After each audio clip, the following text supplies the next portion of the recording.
Okay, so let's talk about you, the narcissist, and trauma.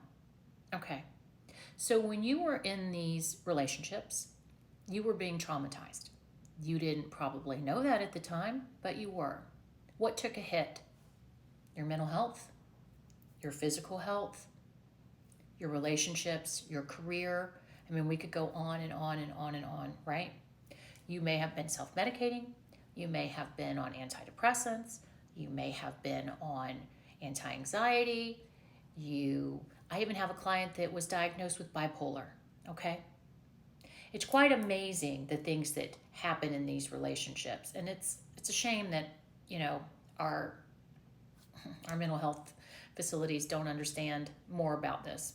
But nonetheless, you get out of these relationships, I hope, and hopefully you get your health back. Hopefully the mysterious autoimmune disorder you had just disappears. Happens all the time. Suddenly, you no longer have bipolar. You no longer need an antidepressant or an anti-anxiety. You start reconnecting with friends. Maybe your career starts to take off again. You hopefully are taking care of your body. You feel healthier.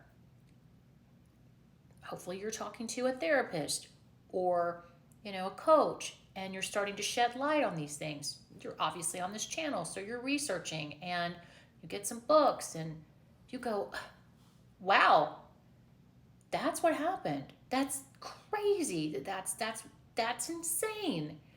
And you're telling your story, and the therapist or coach is going, let me shed some light on that for you. Let me explain to you what happened, why you were reacting that way, why you did what you did, what the abuse was, what's reactive abuse, a trauma bond, gaslighting, all the above. You're learning all these new terms, and you're like, holy cow, that's what happened. I thought I was going insane.